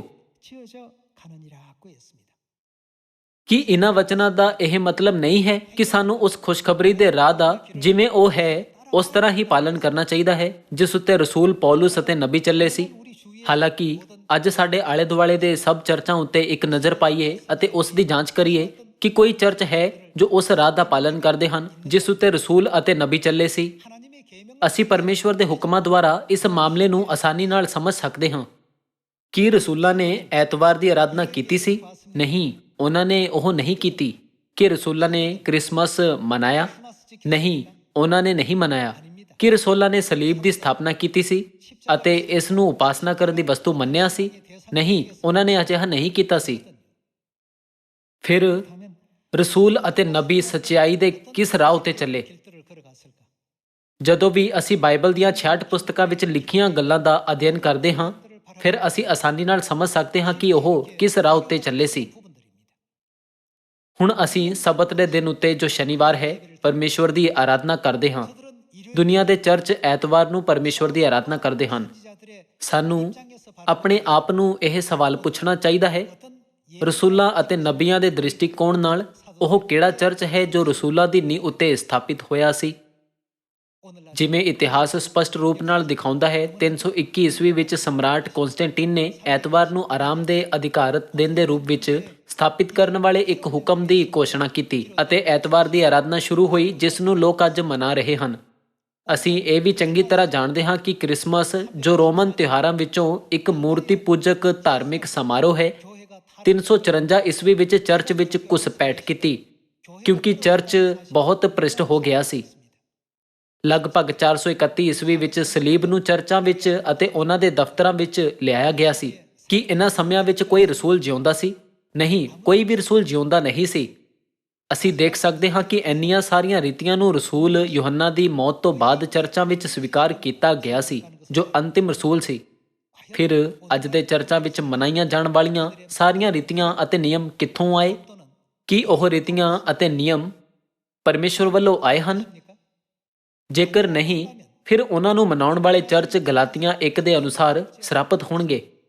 ਸਾਰੇ ਲੋਕੋ, ਇਹ ਬਹੁਤ ਹੀ ਮਹੱਤਵਪੂਰਨ ਸਿੱਖਿਆ ਹੈ ਨਾ? ਜਦੋਂ ਅਸੀਂ ਉਹ ਕਹਿੰਦੇ ਹਾਂ, ਫਿਰ ਕੁਝ ਲੋਕ ਇਹ ਕਹਿ ਕੇ ਸਾਡੀ ਨਿੰਦਾ ਕਰਦੇ ਹਨ ਰਸੂਲਾਂ ਦੇ ਯੁੱਗ ਵਿੱਚ ਅਨਸੰਗ ਹੁੰਗ ਜੀ ਦਾ ਕੋਈ ਨਾਮ ਨਹੀਂ ਸੀ, ਹੈ ਨਾ? ਕਿ ਰਸੂਲਾਂ ਦੇ ਯੁੱਗ ਵਿੱਚ ਉਹਨਾਂ ਕੋਲ ਅਜਿਹੀ ਸਿੱਖਿਆ ਸੀ? ਕੀ ਰਸੂਲਾਂ ਦੇ ਯੁੱਗ ਵਿੱਚ ਸਵਰਗਿਆ ਮਾਤਾ ਜੀ ਬਾਰੇ ਸਿੱਖਿਆ ਮੌਜੂਦ ਸੀ? ਸਾਰੇ ਲੋਕੋ, ਕੀ ਇਹ ਸਿੱਖਿਆਵਾਂ ਉਦੋਂ ਵੀ ਮੌਜੂਦ ਨਹੀਂ ਸੀ? ਹਾਂ, ਉਹ ਸੀ। ਇਹ ਸਿੱਖਿਆਵਾਂ ਕਿੱਥੇ ਮੌਜੂਦ ਸੀ? ਯੀਸ਼ੂ ਨੇ ਰਸੂਲ ਯਹੂਨਾ ਦੁਆਰਾ ਇਹਨਾਂ ਸਿੱਖਿਆਵਾਂ ਨੂੰ ਸਮਝਾਇਆ। ਪ੍ਰਕਾਸ਼ ਦੀ ਪੋਥੀ ਅਧਿਆਇ 2 ਵਚਨ 17 ਅਤੇ ਅਧਿਆਇ 3 ਵਚਨ 12 ਦੇ ਦੁਆਰਾ ਮਸੀਹ ਨੇ ਕੀ ਕਿਹਾ ਕਿ ਉਹ ਸਾਨੂੰ ਯੀਸ਼ੂ ਨਾਮ ਤੋਂ ਇਲਾਵਾ ਹੋਰ ਕਿਹੜਾ ਨਾਮ ਦੇਣਗੇ? ਇਹ ਪ੍ਰਕਾਸ਼ਨ ਕਿਸ ਯੁੱਗ ਵਿੱਚ ਦਿੱਤਾ ਗਿਆ ਸੀ? ਪਰਮੇਸ਼ਵਰ ਨੇ ਇਹ ਪ੍ਰਕਾਸ਼ਨ ਰਸੂਲ ਯਹੂਨਾ ਨੂੰ ਦਿੱਤਾ, ਜੋ ਰਸੂਲਾਂ ਦੇ ਯੁੱਗ ਵਿੱਚ ਇੱਕ ਰਸੂਲ ਸੀ। ਇਸ ਤੋਂ ਇਲਾਵਾ ਪਰਮੇਸ਼ਵਰ ਨੇ ਸਾਨੂੰ ਸਵਰਗਿਆ ਮਾਤਾ ਜੀ ਬਾਰੇ ਇਸ ਵਚਨ ਦੇ ਦੁਆਰਾ ਸਿੱਖਿਆ ਦਿੱਤੀ ਕਿ ਉਤਾਹਾਂ ਦੀ ਯਰੂਸ਼ਲਮ ਆਜ਼ਾਦ ਹੈ ਅਤੇ ਉਹ ਸਾਡੀ ਮਾਤਾ ਹੈ। ਫਿਰ ਉਹ ਕਿਵੇਂ ਦਾਅਵਾ ਕਰ ਸਕਦੇ ਹਨ ਕਿ ਰਸੂਲਾਂ ਨੇ ਮਸੀਹ ਅਨਸੰਗ ਜੀ ਅਤੇ ਸਵਰਗਿਆ ਮਾਤਾ ਜੀ ਬਾਰੇ ਨਹੀਂ ਸਿਖਾਇਆ? ਰਸੂਲਾਂ ਨੇ ਸਿੱਧੇ ਯੀਸ਼ੂ ਤੋਂ ਅਤੇ ਪਵਿੱਤਰ ਆਤਮਾ ਦੁਆਰਾ ਸਿੱਖਿਆ ਕਿ ਇਹ ਸਾਰੀਆਂ ਸਿੱਖਿਆਵਾਂ ਬਾਈਬਲ ਵਿੱਚ ਦਰਜ ਨਹੀਂ ਹਨ। ਲੇਲੇ ਦਾ ਵਿਆਹ ਆ ਗਿਆ ਹੈ ਅਤੇ ਉਸ ਦੀ ਲਾੜੀ ਨੇ ਆਪਣੇ ਆਪ ਨੂੰ ਤਿਆਰ ਕਰ ਲਿਆ ਹੈ। ਇਹ ਭਵਿੱਖਬਾਣੀ ਅਜਿਹੀ ਗੱਲ ਨਹੀਂ ਹੈ ਜਿਸ ਨੂੰ ਅਸੀਂ ਇਸ ਯੁੱਗ ਵਿੱਚ ਬਣਾਇਆ ਹੋਵੇ। ਕਿ ਇਹ ਭਵਿੱਖਬਾਣੀ ਰਸੂਲਾਂ ਦੇ ਯੁੱਗ ਤੋਂ ਹੋਂਦ ਵਿੱਚ ਨਹੀਂ ਹੈ? ਪਰ ਰਸੂਲਾਂ ਦੇ ਯੁੱਗ ਵਿੱਚ ਦਿੱਤੀਆਂ ਗਈਆਂ ਸਿੱਖਿਆਵਾਂ ਦਾ ਕੀ ਹੋਇਆ? ਉਹਨਾਂ ਨੂੰ ਲੁਕਾ ਦਿੱਤਾ ਗਿਆ ਸੀ। ਇਸ ਕਾਰਨ ਪ੍ਰਭੂ ਆ ਕੇ ਸਾਰੀ ਸੱਚਾਈ ਪ੍ਰਗਟ ਕਰਨਗੇ। ਪਰਮੇਸ਼ਵਰ ਨੇ ਰਸੂਲਾਂ ਅਤੇ ਨਬੀਆਂ ਦੁਆਰਾ ਆਪਣੀਆਂ ਸਾਰੀਆਂ ਸਿੱਖਿਆਵਾਂ ਨੂੰ ਬਾਈਬਲ ਦੀਆਂ 66 ਪੁਸਤਕਾਂ ਵਿੱਚ ਲਿਖਾਇਆ। ਹੋਰ ਲੋਕ ਸਿੱਖਿਆਵਾਂ ਨੂੰ ਦੇਖਦੇ ਹੋਏ ਨਹੀਂ ਦੇਖ ਸਕਦੇ ਹਨ, ਨਾ ਹੀ ਸੁਣਦੇ ਹੋਏ ਉਹਨਾਂ ਨੂੰ ਸੁਣ ਸਕਦੇ ਹਨ ਅਤੇ ਨਾ ਹੀ ਉਹਨਾਂ ਨੂੰ ਸਮਝ ਸਕਦੇ ਹਨ। ਪਰ ਪਵਿੱਤਰ ਆਤਮਾ ਦੇ ਯੁੱਗ ਵਿੱਚ ਪ੍ਰਭੂ ਇਸ ਧਰਤੀ ਉੱਤੇ ਆਏ ਅਤੇ ਉਹਨਾਂ ਨੇ ਉਹਨਾਂ ਸਾਰੀਆਂ ਸੱਚਾਈਆਂ ਨੂੰ ਪ੍ਰਗਟ ਕੀਤਾ ਜੋ ਹਨੇਰੇ ਵਿੱਚ ਲੁਕੀਆਂ ਸੀ, ਹੈ ਨਾ? ਉਹਨਾਂ ਨੇ ਆਪਣਾ ਨਵਾਂ ਨਾਮ ਅਤੇ ਨਵੀਂ ਯਰੂਸ਼ਲਮ ਸਵਰਗਿਆ ਮਾਤਾ ਜੀ ਦੀ ਸੱਚਾਈ ਵੀ ਪ੍ਰਗਟ ਕੀਤੀ। ਜੇਕਰ ਲੋਕ ਇਸ ਗੱਲ ਦਾ ਦਾਅਵਾ ਕਰਦੇ ਹਨ ਕਿ ਇਹ ਸਿੱਖਿਆਵਾਂ ਰਸੂਲਾਂ ਦੇ ਯੁੱਗ ਵਿੱਚ ਮੌਜੂਦ ਨਹੀਂ ਸੀ, ਫਿਰ ਕਿਰਪਾ ਕਰਕੇ ਉਹਨਾਂ ਨੂੰ ਪੁੱਛੋ, ਰਸੂਲ ਯਹੋਨਾ ਕਿਸ ਯੁੱਗ ਵਿੱਚ ਸੀ? ਕਿਸ ਨੇ ਯੀਸ਼ੂ ਦਾ ਪ੍ਰਕਾਸ਼ਨ ਪ੍ਰਾਪਤ ਕਰਕੇ ਪ੍ਰਕਾਸ਼ ਦੀ ਪੋਥੀ ਲਿਖੀ? ਕਿਸ ਨੇ ਗਲਾਤੀਆਂ ਦੀ ਪੁਸਤਕ ਲਿਖੀ? ਕਿਰਪਾ ਕਰਕੇ ਉਹਨਾਂ ਨੂੰ ਜ਼ਰੂਰ ਇਹ ਪੁੱਛੋ। ਕੀ ਅਸੀਂ ਉਹ ਪੁਸਤਕਾਂ ਇਸ ਯੁੱਗ ਵਿੱਚ ਲਿਖੀਆਂ ਹਨ? ਨਹੀਂ, ਅਸੀਂ ਨਹੀਂ ਲਿਖੀਆਂ। ਰਸੂਲਾਂ ਨੇ ਇਹਨਾਂ ਸਾਰੀਆਂ ਸਿੱਖਿਆਵਾਂ ਨੂੰ ਸਾਡੇ ਲਈ ਨੀਂਹ ਦੇ ਰੂਪ ਵਿੱਚ ਦਰਜ ਕੀਤਾ, ਕਿਉਂਕਿ ਰਸੂਲ ਅਤੇ ਨਬੀ ਪੁੱਤਰ ਦੇ ਯੁੱਗ ਵਿੱਚ ਰਹਿੰਦੇ ਸੀ। ਫਿਰ ਉਹਨਾਂ ਨੇ ਸਿਰਫ ਉਸ ਯੁੱਗ ਵਿੱਚ ਉਹਨਾਂ ਨੂੰ ਦਿੱਤੀਆਂ ਗਈਆਂ ਭੂਮਿਕਾਵਾਂ ਨਿਭਾਈਆਂ। ਪਰ ਕਿਸ ਯੁੱਗ ਵਿੱਚ ਇਹਨਾਂ ਸਿੱਖਿਆਵਾਂ ਨੂੰ ਪ੍ਰਕਾਸ਼ ਵਿੱਚ ਲਿਆਇਆ ਜਾਏਗਾ ਅਤੇ ਇਹਨਾਂ ਦਾ ਪ੍ਰਚਾਰ ਕੀਤਾ ਜਾਏਗਾ ਕਿ ਪਵਿੱਤਰ ਆਤਮਾ ਦੇ ਯੁੱਗ ਵਿੱਚ ਯੀਸ਼ੂ ਦਾ ਨਵਾਂ ਨਾਮ ਮਤਲਬ ਮਸੀਹੀ ਅਨਸੰਗ ਹੁੰਗ ਪ੍ਰਗਟ ਨਹੀਂ ਕੀਤਾ ਜਾਣਾ ਚਾਹੀਦਾ? ਕਿ ਪਰਮੇਸ਼ਵਰ ਦੀ 6000 ਸਾਲਾਂ ਦੀ ਨਿਸਤਾਰੇ ਦੀ ਯੋਜਨਾ ਦੇ ਅੰਤ ਵਿੱਚ ਨਵੀਂ ਯਰੂਸ਼ਲਮ ਸਵਰਗੀਆ ਮਾਤਾ ਜੀ ਦੀ ਸੱਚਾਈ ਦੀ ਘੋਸ਼ਣਾ ਨਹੀਂ ਕੀਤੀ ਜਾਣੀ ਚਾਹੀਦੀ? ਸਾਰੇ ਲੋਕੋ, ਜੇਕਰ ਕੋਈ ਤੁਹਾਨੂੰ ਪੁੱਛੇ ਪੁੱਤਰ ਦੇ ਯੁੱਗ ਵਿੱਚ ਅਨਸੰਗ ਹੁੰਗ ਨਾਮ ਕਿੱਥੇ ਲੱਭ ਸਕਦੇ ਹਾਂ, ਫਿਰ ਤੁਹਾਨੂੰ ਆਪਣੇ ਵਿਸ਼ਵਾਸ ਵਿੱਚ ਹਿੱਲਣਾ ਜਾਂ ਡੋਲਣਾ ਨਹੀਂ ਚਾਹੀਦਾ। ਰਸੂਲਾਂ ਅਤੇ ਨਬੀਆਂ ਨੇ ਯੀਸ਼ੂ ਦੇ ਨਵੇਂ ਨਾਮ ਦੇ ਬਾਰੇ ਭਵਿੱਖਬਾਣੀਆਂ ਨੂੰ ਦਰਜ ਕੀਤਾ ਹੈ। ਹਾਲਾਂਕਿ ਉਹ ਪੁੱਤਰ ਦੇ ਯੁੱਗ ਵਿੱਚ ਰਹਿੰਦੇ ਸੀ, ਇਸ ਲਈ ਉਹਨਾਂ ਨੂੰ ਉਸ ਯੁੱਗ ਵਿੱਚ ਬਚਾਏ ਜਾਣ ਲਈ ਸਿਰਫ ਆਪਣੀਆਂ ਭੂਮਿਕਾਵਾਂ ਨੂੰ ਪੂਰਾ ਕਰਨ ਦੀ ਜ਼ਰੂਰਤ ਸੀ।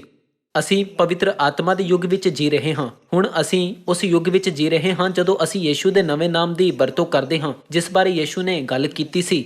ਅਸੀਂ ਨਵੀਂ ਯਰੂਸ਼ਲਮ ਸਵਰਗੀਆ ਮਾਤਾ ਜੀ ਉੱਤੇ ਵੀ ਵਿਸ਼ਵਾਸ ਕਰਦੇ ਹਾਂ, ਜਿਨ੍ਹਾਂ ਨੂੰ ਯੀਸ਼ੂ ਨੇ ਆਪਣੇ ਨਵੇਂ ਨਾਮ ਨਾਲ ਇਸ ਧਰਤੀ ਉੱਤੇ ਆ ਕੇ ਸਾਡੇ ਉੱਤੇ ਪ੍ਰਗਟ ਕੀਤਾ। ਇਹ ਸਾਰੀਆਂ ਸੱਚਾਈਆਂ ਰਸੂਲਾਂ ਦੇ ਯੁੱਗ ਵਿੱਚ ਪਹਿਲਾਂ ਤੋਂ ਹੀ ਪਰਮੇਸ਼ਵਰ ਦੁਆਰਾ ਦਿੱਤੀਆਂ ਗਈਆਂ ਸੀ। ਇਹਨਾਂ ਸਾਰੀਆਂ ਸੱਚਾਈਆਂ ਦੀ ਨੀਂਹ ਰਸੂਲਾਂ ਦੁਆਰਾ ਰੱਖੀ ਗਈ ਸੀ, ਹੈ ਨਾ? ਪਰਮੇਸ਼ਵਰ ਨੇ ਪਹਿਲਾਂ ਹੀ ਇਹਨਾਂ ਸਾਰੀਆਂ ਸੱਚਾਈਆਂ ਨੂੰ ਰਸੂਲਾਂ ਦੇ ਯੁੱਗ ਵਿੱਚ ਲਿਖਣ ਦੀ ਇਜਾਜ਼ਤ ਦੇ ਦਿੱਤੀ ਸੀ। ਸਾਰੇ ਲੋਕੋ, ਜਦੋਂ ਤੁਸੀਂ ਕਰਿਆਨੇ ਦਾ ਸਮਾਨ ਖਰੀਦਦੇ ਹੋ ਅਤੇ ਉਹਨਾਂ ਨੂੰ ਫ੍ਰਿਜ ਵਿੱਚ ਰੱਖਦੇ ਹੋ, ਫਿਰ ਕੀ ਤੁਸੀਂ ਉਹਨਾਂ ਸਾਰਿਆਂ ਨੂੰ ਉਸ ਦਿਨ ਹੀ ਖਾਂਦੇ ਹੋ? ਬੇਸ਼ੱਕ ਜਿਨ੍ਹਾਂ ਲੋਕਾਂ ਨੂੰ ਜ਼ਿਆਦਾ ਭੁੱਖ ਹੁੰਦੀ ਹੈ, ਉਹ ਇੱਕ ਦਿਨ ਵਿੱਚ ਸਭ ਕੁਝ ਖਤਮ ਕਰ ਸਕਦੇ ਹਨ। ਤੁਸੀਂ ਆਮ ਤੌਰ ਤੇ ਕੁਝ ਕਰਿਆਨੇ ਦਾ ਸਮਾਨ 10 ਦਿਨ ਜਾਂ 1 ਮਹੀਨੇ ਲਈ ਫ੍ਰਿਜ ਵਿੱਚ ਰੱਖਦੇ ਹੋ, ਜਾਂ ਇਸ ਤੋਂ ਵੀ ਜ਼ਿਆਦਾ ਸਮੇਂ ਲਈ ਫ੍ਰਿਜ ਵਿੱਚ ਰੱਖਦੇ ਹੋ। ਉਹ ਸਭ ਇੱਕ ਹੀ ਦਿਨ ਖਰੀਦੇ ਗਏ ਸੀ। ਹਾਲਾਂਕਿ ਕੀ ਉਹ ਸਭ ਇੱਕੋ ਦਿਨ ਵਰਤੇ ਜਾਂਦੇ ਹਨ? ਨਹੀਂ। ਉਸ ਤਰ੍ਹਾਂ ਪੁੱਤਰ ਦੇ ਯੁੱਗ ਵਿੱਚ ਜੋ ਕੁਝ ਵੀ ਵਰਤੋਂ ਕੀਤਾ ਜਾਣਾ ਸੀ, ਉਹ ਪੁੱਤਰ ਦੇ ਯੁੱਗ ਵਿੱਚ ਵਰਤਿਆ ਗਿਆ। ਪਰ ਜੋ ਕੁਝ ਵੀ ਪਵਿੱਤਰ ਆਤਮਾ ਦੇ ਯੁੱਗ ਵਿੱਚ ਵਰਤੋਂ ਕੀਤਾ ਜਾਣਾ ਹੈ, ਉਹ ਪਵਿੱਤਰ ਆਤਮਾ ਦੇ ਯੁੱਗ ਵਿੱਚ ਵਰਤੋਂ ਕੀਤਾ ਜਾ ਰਿਹਾ ਹੈ। ਆਓ ਅਸੀਂ ਪ੍ਰਕਾਸ਼ ਦੀ ਪੋਥੀ ਵਿੱਚ ਜਾਈਏ। ਇਹ ਪ੍ਰਕਾਸ਼ਨ ਕਿਸ ਨੇ ਦਿੱਤਾ ਅਤੇ ਇਹ ਕਿਸ ਨੂੰ ਦਿੱਤਾ ਗਿਆ ਸੀ? ਆਓ ਅਸੀਂ ਪ੍ਰਕਾਸ਼ ਦੀ ਪੋਥੀ ਅਧਿਆਇ 1 ਵਚਨ 1 ਪੜ੍ਹੀਏ। ਯੀਸ਼ੂ ਮਸੀਹ ਦਾ ਪ੍ਰਕਾਸ਼ ਜਿਹੜਾ ਪਰਮੇਸ਼ਵਰ ਨੇ ਆਪਣਿਆਂ ਦਾਸਾਂ ਨੂੰ ਵਿਖਾਉਣ ਲਈ ਉਹਨੂੰ ਦਿੱਤਾ, ਅਰਥਾਤ ਉਹ ਗੱਲਾਂ ਜਿਹੜੀਆਂ ਛੇਤੀ ਹੋਣ ਵਾਲੀਆਂ ਹਨ, ਅਤੇ ਉਸਨੇ ਆਪਣੇ ਦੂਤ ਦੇ ਹੱਥੀਂ ਭੇਜ ਕੇ ਆਪਣੇ ਦਾਸ ਯੂਹੰਨਾ ਨੂੰ ਉਹਦਾ ਪਤਾ ਦਿੱਤਾ। ਯੀਸ਼ੂ ਦੇ ਪਹਿਲੀ ਵਾਰ ਆਉਂਦੇ ਸਮੇਂ ਰਸੂਲ ਯੂਹੰਨਾ ਇੱਕ ਰਸੂਲ ਸੀ। ਪਰਮੇਸ਼ਵਰ ਨੇ ਰਸੂਲ ਯੂਹੰਨਾ ਨੂੰ ਇਹ ਪ੍ਰਕਾਸ਼ਨ ਦਿਖਾਇਆ ਕਿ ਉਹਨਾਂ ਦਾ ਨਵਾਂ ਨਾਮ ਬਾਅਦ ਵਿੱਚ ਵਰਤਿਆ ਜਾਏਗਾ, ਭਾਵੇਂ ਉਸ ਸਮੇਂ ਯੀਸ਼ੂ ਨਾਮ ਦੀ ਵਰਤੋਂ ਹੁੰਦੀ ਸੀ। ਆਓ ਅਸੀਂ ਪ੍ਰਕਾਸ਼ ਦੀ ਪੋਥੀ ਅਧਿਆਇ 3 ਵਚਨ 11 ਉੱਤੇ ਜਾਈਏ। ਪ੍ਰਕਾਸ਼ ਦੀ ਪੋਥੀ ਅਧਿਆਇ 3 ਵਚਨ 11 ਵਿੱਚ ਲਿਖਿਆ ਹੈ, ਮੈਂ ਛੇਤੀ ਆਉਂਦਾ ਹਾਂ, ਜੋ ਕੁਝ ਤੇਰੇ ਕੋਲ ਹੈ ਸੋ ਤਕੜਾਈ ਨਾਲ ਫੜੀ ਰੱਖ, ਕਿਤੇ ਇਉਂ ਨਾ ਹੋਵੇ ਭਾਈ ਕੋਈ ਤੇਰਾ ਮੁਕਟ ਲੈ ਜਾਵੇ। ਜਿਹੜਾ ਜਿੱਤਣ ਵਾਲਾ ਹੈ ਉਹਨੂੰ ਮੈਂ ਆਪਣੇ ਪਰਮੇਸ਼ਵਰ ਦੀ ਹੈਕਲ ਵਿੱਚ ਇੱਕ ਥੰਮ ਬਣਾਵਾਂਗਾ ਤੇ ਉਹ ਫਿਰ ਕਦੇ ਬਾਹਰ ਨਾ ਜਾਵੇਗਾ। ਮੈਂ ਆਪਣੇ ਪਰਮੇਸ਼ਵਰ ਦਾ ਨਾਮ ਅਤੇ ਆਪਣੇ ਪਰਮੇਸ਼ਵਰ ਦੀ ਨਗਰੀ ਨਵੀਂ ਯਰੂਸ਼ਲਮ ਦਾ ਨਾਮ ਜਿਹੜੀ ਪਰਮੇਸ਼ਵਰ ਵੱਲੋਂ ਸਵਰਗ ਵਿੱਚੋਂ ਉਤਰਦੀ ਹੈ ਅਤੇ ਆਪਣਾ ਨਵਾਂ ਨਾਮ ਉਸ ਉੱਤੇ ਲਿਖਾਵਾਂਗਾ। ਯੀਸ਼ੂ ਕਹਿੰਦੇ ਹਨ, ਮੇਰਾ ਇੱਕ ਨਵਾਂ ਨਾਮ ਹੋਵੇਗਾ ਜੋ ਯੀਸ਼ੂ ਨਾਮ ਤੋਂ ਵੱਖਰਾ ਹੋਵੇਗਾ। ਯੀਸ਼ੂ ਦੇ ਨਵੇਂ ਨਾਮ ਦੇ ਦੁਆਰਾ ਲੋਕਾਂ ਦੀ ਮੁਕਤੀ ਹੋਵੇਗੀ। ਇਸ ਕਾਰਨ ਉਸ ਦਾ ਵਰਣਨ ਜਿੱਤਣ ਵਾਲੇ ਦੇ ਰੂਪ ਵਿੱਚ ਕੀਤਾ ਗਿਆ ਹੈ, ਜਿਹੜਾ ਜਿੱਤ ਪ੍ਰਾਪਤ ਕਰੇ ਅਤੇ ਅੰਤ ਤੱਕ ਆਪਣੇ ਵਿਸ਼ਵਾਸ ਨੂੰ ਦ੍ਰਿੜਤਾ ਨਾਲ ਬਣਾਏ ਰੱਖੇ। ਪਰਮੇਸ਼ਵਰ ਉਹਨਾਂ ਸਾਰਿਆਂ ਉੱਤੇ ਆਪਣਾ ਨਵਾਂ ਨਾਮ ਲਿਖਣਗੇ। ਅਸੀਂ ਪ੍ਰਕਾਸ਼ ਦੀ ਪੋਥੀ ਅਧਿਆਇ 2 ਵਚਨ 17 ਨੂੰ ਵੀ ਚੰਗੀ ਤਰ੍ਹਾਂ ਜਾਣਦੇ ਹਾਂ। ਆਓ ਅਸੀਂ ਪ੍ਰਕਾਸ਼ ਦੀ ਪੋਥੀ ਅਧਿਆਇ 2 ਵਚਨ 17 ਪੜ੍ਹੀਏ। ਜਿਹਦੇ ਕੰਨ ਹਨ ਸੋ ਸੁਣੇ ਭਾਈ ਆਤਮਾ ਕਲੀਸਿਆਂ ਨੂੰ ਕੀ ਆਖਦਾ ਹੈ। ਜਿਹੜਾ ਜਿੱਤਣ ਵਾਲਾ ਹੈ ਉਹਨੂੰ ਮੈਂ ਗੁਪਤ ਮਨ ਵਿੱਚੋਂ ਦਿਆਂਗਾ ਅਤੇ ਮੈਂ ਉਹਨੂੰ ਇੱਕ ਚਿੱਟਾ ਪੱਥਰ ਦਿਆਂਗਾ ਅਤੇ ਉਸ ਪੱਥਰ ਉੱਤੇ ਇੱਕ ਨਵਾਂ ਨਾਮ ਲਿਖਿਆ ਹੋਇਆ ਹੈ ਜਿਹਨੂੰ ਉਹਦੇ ਲੈਣ ਵਾਲੇ ਤੋਂ ਛੁੱਟ ਹੋਰ ਕੋਈ ਨਹੀਂ ਜਾਣਦਾ ਹੈ। ਜਿੱਤਣ ਵਾਲੇ ਕੌਣ ਹਨ? ਸਿੱਧੇ ਸ਼ਬਦਾਂ ਵਿੱਚ ਕਹੀਏ ਫਿਰ ਉਹ ਹਨ ਜੋ ਬਚਾਏ ਜਾਣਗੇ, ਹੈ ਨਾ। ਪਰਮੇਸ਼ਵਰ ਨੇ ਉਹਨਾਂ ਲੋਕਾਂ ਨੂੰ ਜੋ ਬਚਾਏ ਜਾਣਗੇ ਆਪਣਾ ਨਵਾਂ ਨਾਮ ਦੇਣ ਦਾ ਵਾਅਦਾ ਕੀਤਾ ਹੈ। ਹਾਲਾਂਕਿ ਕੀ ਦੁਨੀਆ ਵਿੱਚ ਅੱਜ ਦੇ ਚਰਚ ਨਵਾਂ ਨਾਮ ਜਾਣਦੇ ਹਨ ਜਾਂ ਨਹੀਂ? ਉਹ ਇਸ ਨੂੰ ਨਹੀਂ ਜਾਣਦੇ। ਨਬੀ ਯਸ਼ਾਇਆ ਨੇ ਲਿਖਿਆ, ਸੋ ਮੇਰੀ ਪ੍ਰਜਾ ਮੇਰਾ ਨਾਮ ਜਾਣੇਗੀ। ਪਰ ਭਾਵੇਂ ਉਹ ਉਹਨਾਂ ਦਾ ਨਾਮ ਵੀ ਨਹੀਂ ਜਾਣਦੇ, ਫਿਰ ਵੀ ਉਹ ਆਤਮ ਵਿਸ਼ਵਾਸ ਨਾਲ ਪਰਮੇਸ਼ਵਰ ਦੇ ਲੋਕ ਹੋਣ ਦਾ ਦਾਅਵਾ ਕਰਦੇ ਹਨ। ਜਦੋਂ ਪਰਮੇਸ਼ਵਰ ਧਰਤੀ ਉੱਤੇ ਪਹਿਲੀ ਵਾਰ ਸਰੀਰ ਵਿੱਚ ਆਏ, ਫਿਰ ਉਹਨਾਂ ਨੇ ਪਹਿਲਾਂ ਤੋਂ ਹੀ ਉਹ ਸਭ ਸੱਚਾਈ ਦਿੱਤੀ ਜੋ ਯੁੱਗ ਦੇ ਅੰਤ ਵਿੱਚ ਪ੍ਰਗਟ ਹੋਵੇਗੀ। ਜਦੋਂ ਉਹ ਦੂਸਰੀ ਵਾਰ ਆਏ, ਫਿਰ ਉਹਨਾਂ ਨੇ ਸਾਰੀਆਂ ਸੱਚਾਈਆਂ ਨੂੰ ਪ੍ਰਗਟ ਕੀਤਾ। ਜਦੋਂ ਅਸੀਂ ਸਹੀ ਤਰੀਕੇ ਨਾਲ ਸਮਝ ਜਾਂਦੇ ਹਾਂ ਕਿ ਪਰਮੇਸ਼ਵਰ ਸਾਰੀਆਂ ਸੱਚਾਈਆਂ ਨੂੰ ਪ੍ਰਗਟ ਕਰਨਗੇ, ਫਿਰ ਅਸੀਂ ਮਹਿਸੂਸ ਕਰਾਂਗੇ ਕਿ ਕਿਉਂ ਅਸੀਂ ਪਿਤਾ ਪਰਮੇਸ਼ਵਰ ਅਤੇ ਮਾਤਾ ਪਰਮੇਸ਼ਵਰ ਉੱਤੇ ਵਿਸ਼ਵਾਸ ਕਰਦੇ ਹਾਂ, ਕਿਉਂ ਮਸੀਹ ਅਨਸੰਗ ਜੀ ਦੇ ਨਾਮ ਨਾਲ ਪ੍ਰਾਰਥਨਾ ਕਰਦੇ ਹਾਂ ਅਤੇ ਕਿਉਂ ਖੁਸ਼ੀ ਨਾਲ ਸਿਯੋਨ ਵਿੱਚ ਆਰਾਧਨਾ ਕਰਦੇ ਹਾਂ। ਸਾਡਾ ਚਰਚ ਰਸੂਲਾਂ ਦੀ ਨੀਂਹ ਉੱਤੇ ਬਣਾਇਆ ਗਿਆ ਹੈ। ਕੋਈ ਮੈਂਬਰ ਕਹਿ ਸਕਦਾ ਹੈ, ਮੈਂ ਸਬਤ ਅਤੇ ਪਸਾਹ ਦੇ ਬਾਰੇ ਪ੍ਰਚਾਰ ਕਰਨ ਲਈ ਵਿਸ਼ਵਾਸ ਮਹਿਸੂਸ ਕਰਦਾ ਹਾਂ, ਪਰ ਮੇਰੇ ਕੋਲ ਪਿਤਾ ਪਰਮੇਸ਼ਵਰ ਅਤੇ ਮਾਤਾ ਪਰਮੇਸ਼ਵਰ ਦੇ ਬਾਰੇ ਪ੍ਰਚਾਰ ਕਰਨ ਦਾ ਆਤਮ ਵਿਸ਼ਵਾਸ ਨਹੀਂ ਹੈ। ਸਾਰੇ ਲੋਕੋ ਜੋ ਅਸੀਂ ਪ੍ਰਚਾਰ ਕਰਦੇ ਹਾਂ ਉਹ ਬਾਈਬਲ ਵਿੱਚ ਹੈ। ਅਸੀਂ ਉਹ ਪ੍ਰਚਾਰ ਨਹੀਂ ਕਰਦੇ ਜੋ ਬਾਈਬਲ ਵਿੱਚ ਨਹੀਂ ਹੈ। ਸਾਨੂੰ ਬਾਈਬਲ ਦੀਆਂ ਸਾਰੀਆਂ ਸੱਚਾਈਆਂ ਨੂੰ ਉਸੇ ਤਰ੍ਹਾਂ ਪ੍ਰਗਟ ਕਰਨ ਦੀ ਜ਼ਰੂਰਤ ਹੈ ਜਿਵੇਂ ਉਹ ਹਨ। ਕਿ ਪਿਤਾ ਪਰਮੇਸ਼ਵਰ ਦਾ ਇਸ ਧਰਤੀ ਉੱਤੇ ਆਉਣਾ ਬਾਈਬਲ ਵਿੱਚ ਨਹੀਂ ਲਿਖਿਆ ਹੈ? ਇਹ ਸਪਸ਼ਟ ਰੂਪ ਨਾਲ ਲਿਖਿਆ ਹੈ ਕਿ ਮਸੀਹ ਆਪਣੇ ਨਵੇਂ ਨਾਮ ਨਾਲ ਇਸ ਧਰਤੀ ਉੱਤੇ ਆਉਣਗੇ। ਬਾਈਬਲ ਵਿੱਚ ਲਿਖਿਆ ਹੈ ਕਿ ਜੋ ਲੋਕ ਪਰਮੇਸ਼ਵਰ ਦੀ ਉਡੀਕ ਕਰ ਰਹੇ ਹਨ ਉਹਨਾਂ ਦੀ ਮੁਕਤੀ ਲਈ ਉਹ ਦੂਸਰੀ ਵਾਰ ਦਿਖਾਈ ਦੇਣਗੇ। ਮਾਤਾ ਪਰਮੇਸ਼ਵਰ ਦੇ ਬਾਰੇ ਸਿੱਖਿਆ ਵੀ ਬਾਈਬਲ ਵਿੱਚ ਲਿਖੀ ਗਈ ਹੈ ਨਾ। ਆਓ ਅਸੀਂ ਪ੍ਰਕਾਸ਼ ਦੀ ਪੋਥੀ ਅਧਿਆਇ 19 ਉੱਤੇ ਜਾਈਏ। ਅਧਿਆਇ 19 ਵਚਨ 7। ਆਓ ਅਸੀਂ ਆਨੰਦ ਕਰੀਏ ਅਤੇ ਨਿਹਾਲ ਹੋਈਏ ਅਤੇ ਉਹਦੀ ਵਡਿਆਈ ਕਰੀਏ। ਲੀਲੇ ਦਾ ਵਿਆਹ ਜੋ ਆ ਗਿਆ ਹੈ ਅਤੇ ਉਹਦੀ ਲਾੜੀ ਨੇ ਕੀ ਕਰ ਲਿਆ ਹੈ? ਆਪਣੇ ਆਪ ਨੂੰ ਤਿਆਰ ਕਰ ਲਿਆ ਹੈ। ਸਾਰੇ ਧਰਮ ਸ਼ਾਸਤਰੀ ਸਵੀਕਾਰ ਕਰਦੇ ਹਨ ਕਿ ਲੇਲਾ ਮਸੀਹ ਹੈ। ਇਸ ਦਾ ਮਤਲਬ ਹੈ ਕਿ ਮਸੀਹ ਦਾ ਵਿਆਹ ਆ ਗਿਆ ਹੈ ਅਤੇ ਉਸ ਦੀ ਲਾੜੀ ਨੇ ਆਪਣੇ ਆਪ ਨੂੰ ਤਿਆਰ ਕਰ ਲਿਆ ਹੈ। ਦੂਸਰੇ ਸ਼ਬਦਾਂ ਵਿੱਚ ਕੀ ਇਹ ਇਸ ਗੱਲ ਦੀ ਪੁਸ਼ਟੀ ਨਹੀਂ ਕਰਦਾ ਕਿ ਮਸੀਹ ਕੋਲ ਜੋ ਲੇਲਾ ਹੈ ਪੱਕਾ ਉਹਨਾਂ ਦੀ ਲਾੜੀ ਹੋਵੇਗੀ? ਸਾਰੇ ਲੋਕੋ, ਪ੍ਰਕਾਸ਼ ਦੀ ਪੋਥੀ ਕਦੋਂ ਲਿਖੀ ਗਈ ਸੀ? ਇਹ ਰਸੂਲ ਯੂਹੰਨਾ ਦੁਆਰਾ ਰਸੂਲਾਂ ਦੇ ਯੁੱਗ ਵਿੱਚ ਲਿਖੀ ਗਈ ਸੀ। ਉਦੋਂ ਕਿਉਂਕਿ ਸਵਰਗੀ ਮਾਤਾ ਜੀ ਬਾਰੇ ਸਿੱਖਿਆ ਰਸੂਲ ਯੂਹੰਨਾ ਦੁਆਰਾ ਲਿਖੀ ਗਈ ਸੀ, ਫਿਰ ਇਹ ਯਕੀਨਨ ਸੱਚਾਈ ਹੈ। ਲੇਲਾ ਅਤੇ ਉਸ ਦੀ ਲਾੜੀ ਬਾਰੇ ਭਵਿੱਖਬਾਣੀ ਪਵਿੱਤਰ ਆਤਮਾ ਦੇ ਯੁੱਗ ਵਿੱਚ ਨਹੀਂ ਲਿਖੀ ਗਈ। ਚਰਚ ਜੋ ਰਸੂਲਾਂ ਦੀ ਨੀਂਹ ਉੱਤੇ ਖੜਾ ਹੈ ਉਹ ਚਰਚ ਆਫ ਗॉड ਹੈ। ਇਹ ਗੱਲ ਸਾਨੂੰ ਆਤਮ ਵਿਸ਼ਵਾਸ ਨਾਲ ਲੋਕਾਂ ਨੂੰ ਦੱਸਣੀ ਚਾਹੀਦੀ ਹੈ। ਪਿਤਾ ਜੀ ਦੇ ਦੂਸਰੀ ਵਾਰ ਆਉਣ ਬਾਰੇ ਅਤੇ ਅੰਤਿਮ ਦਿਨਾਂ ਵਿੱਚ ਪ੍ਰਗਟ ਹੋਣ ਵਾਲੀ ਯਰੂਸ਼ਲਮ ਸਵਰਗੀ ਮਾਤਾ ਜੀ ਬਾਰੇ ਸਿੱਖਿਆਵਾਂ ਸੱਚੀਆਂ ਸਿੱਖਿਆਵਾਂ ਹਨ ਜੋ ਪਹਿਲਾਂ ਤੋਂ ਹੀ ਰਸੂਲਾਂ ਦੇ ਯੁੱਗ ਵਿੱਚ ਦਿੱਤੀਆਂ ਗਈਆਂ ਸੀ। ਰਸੂਲਾਂ ਦੇ ਯੁੱਗ ਵਿੱਚ ਪਰਮੇਸ਼ਵਰ ਨੇ ਸਿਰਫ ਪਸਾਹ ਅਤੇ ਸਬਤ ਦੇ ਬਾਰੇ ਹੀ ਸਿੱਖਿਆਵਾਂ ਨਹੀਂ ਦਿੱਤੀਆਂ, ਉਹਨਾਂ ਨੇ ਪਿਤਾ ਜੀ ਅਤੇ ਮਾਤਾ ਜੀ ਬਾਰੇ ਵੀ ਸਿੱਖਿਆਵਾਂ ਦਿੱਤੀਆਂ ਜੋ ਇਸ ਯੁੱਗ ਵਿੱਚ ਪ੍ਰਗਟ ਹੋਣਗੇ। ਪਿਤਾ ਜੀ ਨੇ ਕਿਹਾ, ਮੈਂ ਜਾ ਰਿਹਾ ਹਾਂ ਪਰ ਮੈਂ ਵਾਪਸ ਆਵਾਂਗਾ। ਇਹ ਲਿਖਿਆ ਹੈ, ਜੋ ਉਸ ਦੀ ਉਡੀਕ ਕਰਦੇ ਹਨ ਉਹਨਾਂ ਲਈ ਉਹ ਦੂਸਰੀ ਵਾਰ ਦਿਖਾਈ ਦੇਣਗੇ। ਇਬਰਾਨੀਓ ਅਧਿਆਇ 9 ਵਚਨ 27 ਤੋਂ 28 ਵਿੱਚ ਲਿਖੇ ਵਚਨਾਂ ਨੂੰ ਪਰਮੇਸ਼ਵਰ ਨੇ ਕਿਸ ਯੁੱਗ ਵਿੱਚ ਦਿੱਤਾ ਸੀ? ਕਿ ਉਹ ਸਭ ਰਸੂਲਾਂ ਦੇ ਯੁੱਗ ਵਿੱਚ ਨਹੀਂ ਦਿੱਤੇ ਗਏ ਸੀ? ਆਓ ਅਸੀਂ ਪ੍ਰਕਾਸ਼ ਦੀ ਪੋਥੀ ਅਧਿਆਇ 22 ਵਚਨ 17 ਪੜ੍ਹੀਏ। ਆਤਮਾ ਤੇ ਲਾੜੀ ਆਖਦੀ ਹੈ, ਆਓ। ਇੱਥੇ ਆਤਮਾ ਅਤੇ ਲਾੜੀ ਲੇਲਾ ਅਤੇ ਲੇਲੇ ਦੀ ਪਤਨੀ ਹੈ, ਜਿਨ੍ਹਾਂ ਬਾਰੇ ਅਸੀਂ ਪਹਿਲਾਂ ਪ੍ਰਕਾਸ਼ ਦੀ ਪੋਥੀ ਅਧਿਆਇ 19 ਵਚਨ 7 ਵਿੱਚ ਪੜ੍ਹਿਆ ਸੀ। ਤ੍ਰਿਏਕ ਦੇ ਅਨੁਸਾਰ ਆਤਮਾ ਪਿਤਾ ਪਰਮੇਸ਼ਵਰ ਹਨ ਅਤੇ ਪਿਤਾ ਪਰਮੇਸ਼ਵਰ ਦੀ ਲਾੜੀ ਮਾਤਾ ਪਰਮੇਸ਼ਵਰ ਹਨ। ਆਓ। ਜਿਹੜਾ ਸੁਣਦਾ ਹੋਵੇ ਉਹ ਕਹੇ ਆਓ, ਅਤੇ ਜਿਹੜਾ ਤਿਹਾਇਆ ਹੋਵੇ ਉਹ ਆਵੇ, ਜਿਹੜਾ ਚਾਹੇ ਅੰਮ੍ਰਿਤ ਜਲ ਮੁਕਤ ਲਵੇ। ਕੁਝ ਲੋਕ ਦਾਅਵਾ ਕਰਦੇ ਹਨ ਕਿ ਇੱਥੇ ਦੱਸੀ ਲਾੜੀ ਚਰਚ ਜਾਂ ਸੰਤਾਂ ਨੂੰ ਦਰਸਾਉਂਦੀ ਹੈ, ਪਰ ਆਓ ਪ੍ਰਕਾਸ਼ ਦੀ ਪੋਥੀ 21 ਉੱਤੇ ਜਾ ਕੇ ਦੇਖੀਏ ਕਿ ਉਹਨਾਂ ਦਾ ਕਹਿਣਾ ਸਹੀ ਹੈ। ਆਓ ਅਸੀਂ ਪ੍ਰਕਾਸ਼ ਦੀ ਪੋਥੀ ਅਧਿਆਇ 21 ਵਚਨ 9 ਪੜ੍ਹੀਏ। ਜਿਨ੍ਹਾਂ 7 ਦੂਤਾਂ ਕੋਲ ਉਹ 7 ਕਟੋਰੇ ਸਨ ਅਤੇ ਜਿਹੜੇ ਛੇਕੜਲੀਆਂ 7 ਬਮਾਂ ਨੂੰ ਲਏ ਹੋਏ ਸਨ, ਉਹਨਾਂ ਵਿੱਚੋਂ ਇੱਕ ਨੇ ਆਣ ਕੇ ਮੇਰੇ ਨਾਲ ਗੱਲ ਕੀਤੀ, ਭਾਈ ਉਰੇ ਆ, ਮੈਂ ਤੈਨੂੰ ਲਾੜੀ ਵਿਖਾਵਾਂ ਜਿਹੜੀ ਲੇਲੇ ਦੀ ਪਤਨੀ ਹੈ। ਤਾਂ ਉਹ ਮੈਨੂੰ ਆਤਮਾ ਵਿੱਚ ਇੱਕ ਵੱਡੇ ਅਤੇ ਉੱਚੇ ਪਹਾੜ ਉੱਤੇ ਲੈ ਗਿਆ ਅਤੇ ਸਵਰਗਦੂਤ ਨੇ ਰਸੂਲ ਯੋਹੰਨਾ ਨੂੰ ਕੀ ਦਿਖਾਇਆ? ਉਸ ਨੇ ਉਹ ਪਵਿੱਤਰ ਨਗਰੀ ਯਰੂਸ਼ਲਮ ਪਰਮੇਸ਼ਵਰ ਕੋਲੋਂ ਆਕਾਸ਼ੋਂ ਉਤਰਦੀ ਮੈਨੂੰ ਵਿਖਾਈ। ਮੰਨ ਲੈਂਦੇ ਹਾਂ ਕਿ ਲੇਲੇ ਦੀ ਪਤਨੀ ਸੰਤਾਂ ਨੂੰ ਦਰਸਾਉਂਦੀ ਹੈ। ਫਿਰ ਕੀ ਸੰਤ ਸਵਰਗ ਦੇ ਹੇਠਾਂ ਆਉਂਦੇ ਸਮੇਂ ਪਵਿੱਤਰ ਲੋਕਾਂ ਦੇ ਰੂਪ ਵਿੱਚ ਆਏ ਸੀ? ਜਦੋਂ ਅਸੀਂ ਇਸ ਧਰਤੀ ਉੱਤੇ ਆਏ, ਉਦੋਂ ਅਸੀਂ ਸਾਰੇ ਪਾਪੀਆਂ ਦੇ ਰੂਪ ਵਿੱਚ ਆਏ, ਨਾ ਕਿ ਪਵਿੱਤਰ ਲੋਕਾਂ ਦੇ ਰੂਪ ਵਿੱਚ। ਇਸ ਲਈ ਇਹ ਕਹਿਣਾ ਬਾਈਬਲ ਦੀਆਂ ਸਿੱਖਿਆਵਾਂ ਦੇ ਵਿਰੁੱਧ ਹੈ ਕਿ ਪਤਨੀ ਚਰਚ ਜਾਂ ਚਰਚ ਦੇ ਮੈਂਬਰਾਂ ਨੂੰ ਦਰਸਾਉਂਦੀ ਹੈ। ਸਾਰੀ ਮਨੁੱਖ ਜਾਤੀ ਨੂੰ ਅਪਵਿੱਤਰ, ਪਾਪੀ ਅਤੇ ਨਾਸ਼ਵਾਨ ਪ੍ਰਾਣੀਆਂ ਦੇ ਰੂਪ ਵਿੱਚ, ਜੋ ਮੌਤ ਲਈ ਨਿਯੁਕਤ ਹਨ, ਇਸ ਧਰਤੀ ਉੱਤੇ ਕੱਢ ਦਿੱਤਾ ਗਿਆ ਸੀ। ਪਰ ਲੇਲੇ ਦੀ ਪਤਨੀ ਲਾੜੀ ਕਿਵੇਂ ਆਉਂਦੀ ਹੈ? ਕਿ ਬਾਈਬਲ ਇਹ ਨਹੀਂ ਕਹਿੰਦੀ ਕਿ ਲੇਲੇ ਦੀ ਪਤਨੀ ਪਵਿੱਤਰ ਜਨ ਦੇ ਰੂਪ ਵਿੱਚ ਆਉਂਦੀ ਹੈ। ਇਹ ਭਵਿੱਖਬਾਣੀ ਕੀਤੀ ਗਈ ਹੈ ਕਿ ਲੇਲੇ ਦੀ ਪਤਨੀ ਲਾੜੀ ਨਵੀਂ ਯਰੂਸ਼ਲਮ ਸਵਰਗੀਆ ਮਾਤਾ ਜੀ ਇਸ ਧਰਤੀ ਉੱਤੇ ਪ੍ਰਗਟ ਹੋਵੇਗੀ। ਤੁਹਾਡੇ ਸਾਰਿਆਂ ਤੋਂ ਬਾਰ-ਬਾਰ ਉਹਨਾਂ ਸੱਚਾਈਆਂ ਦੇ ਵਚਨਾਂ ਉੱਤੇ ਦ੍ਰਿੜ ਵਿਸ਼ਵਾਸ ਰੱਖਣ ਲਈ, ਜਿਸ ਨੂੰ ਪਰਮੇਸ਼ਵਰ ਨੇ ਸਾਨੂੰ ਸਿਓਨ ਵਿੱਚ ਮਹਿਸੂਸ ਕਰਨ ਦੀ ਇਜਾਜ਼ਤ ਦਿੱਤੀ ਹੈ, ਅਤੇ ਸਦੀਪਕ ਸਵਰਗ ਦੇ ਰਾਜ ਲਈ ਕਦੇ ਵੀ ਆਸ ਨਾ ਗੁਆਉਣ ਲਈ ਕਹਿੰਦੇ ਹੋਏ ਮੈਂ ਅੱਜ ਦੇ ਉਪਦੇਸ਼ ਨੂੰ ਸਮਾਪਤ ਕਰਨਾ ਚਾਹੁੰਦਾ ਹਾਂ। ਤੁਹਾਡਾ ਬਹੁਤ ਬਹੁਤ ਧੰਨਵਾਦ।